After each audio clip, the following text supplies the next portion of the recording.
High culture is often recognized as the culture of the elites. As the wealthier and more educated have more access to it, it is said to be sophisticated, intellectually challenging, and rewarding all at the same time.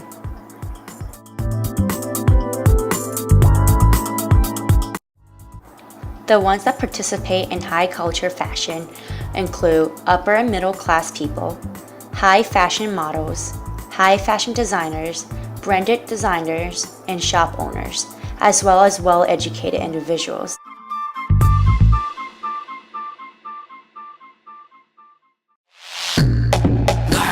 We run this mother. Yeah. Girls, we run this mother. Yeah.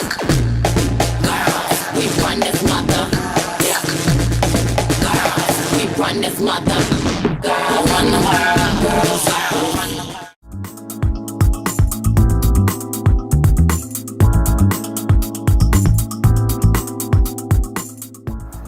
Pop culture is a culture that is trendy, easy to understand, and entertaining to the majority of the people.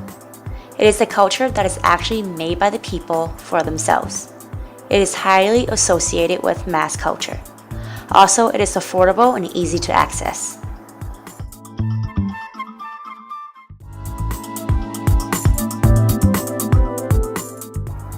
Pop culture or fashion participants include average everyday individuals and young people majority of the time.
The country or the brand or the trend, everything but the brand.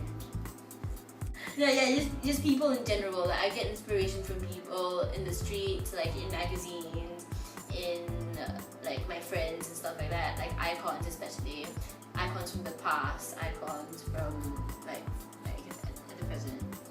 That are mostly from like UK, America. Maybe Korea and US. Yeah.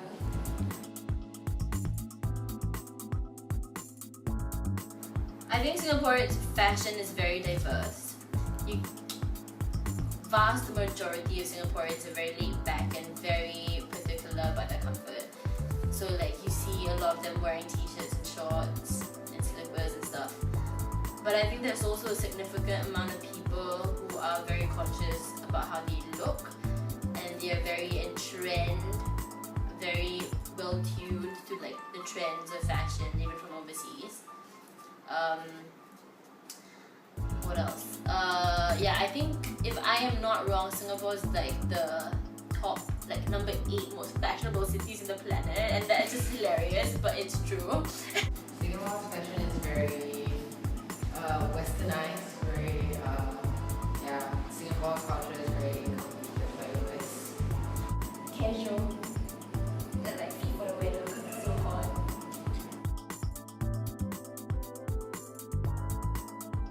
I think wearability, and yeah, wearability, as in I think runway fashion is to some extent a theater performance, like, so it's not exactly very practical to wear. Even though you can, it's just like the way they've been styled. Runway fashion is more, I don't know, in your face. Where she fashion is more casual. I mean, you wouldn't be caught yet wearing some of those clothes that they walk down the runway with, right? Like, No. I think they're very influenced by Western inspiration. They're very influenced by fashion from other parts of the world, but at the same time, I wouldn't know what exactly is Singaporean fashion, because I don't think there's such thing.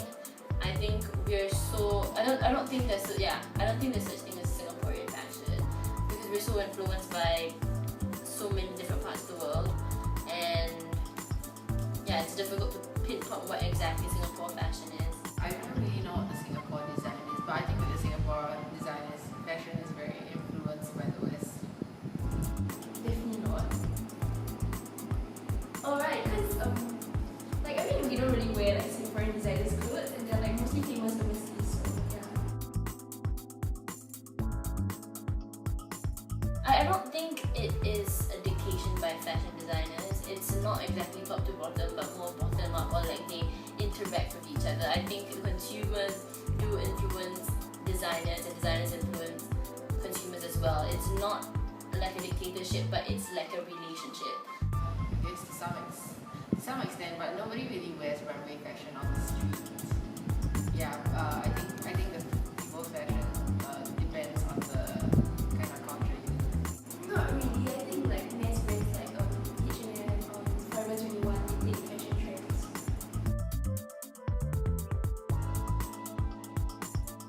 I think trends are inevitable. I think what I think of trends, I think it's a good thing, but at the same time they're taken too seriously, and I don't like it. Like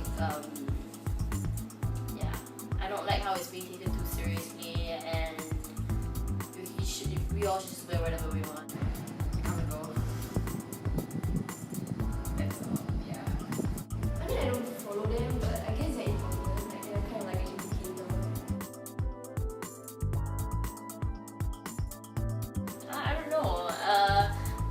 It wouldn't make much of a difference, especially now when a lot of high street labels are already taking inspiration from runway clothes, and also if runway, like high fashion, was accessible to a lot of people, then I think fashion loses its like uniqueness and its like elitist tendencies. I think, like, because fashion, to some extent, fashion is for a few, and I think we need that dynamics, not that. You know what I mean? Like, it's yeah, if it's accessible to anyone. But at the same time, I think it's not what you wear but how you wear it. So I don't think it will make much of a difference. People will copy runway clothes because the Western influence is very pervasive in like Asia, and so people will be able to afford the copies of runway clothes, and also they try to style it more towards street fashion. I guess it would definitely be more fun. Like it would be wearing all sorts of weird and strange outfits. Yeah, more fun. Like an interaction between runway clothing and street clothing, like a blending of brands, like ideas coming together. Overall, the distinctions between high and pop culture are hard to identify. For instance, some suggest that due to globalization, street fashion is becoming more like runway fashion, or vice versa. In addition, many Singaporeans are taking fashion advice from the West, such as the US and the UK. Education trains people and gets them to understand and appreciate the art of fashion. Hence, the trend may change due to globalization or interaction between people, as it allows them to exchange goods and services, which plays a crucial part in today's world.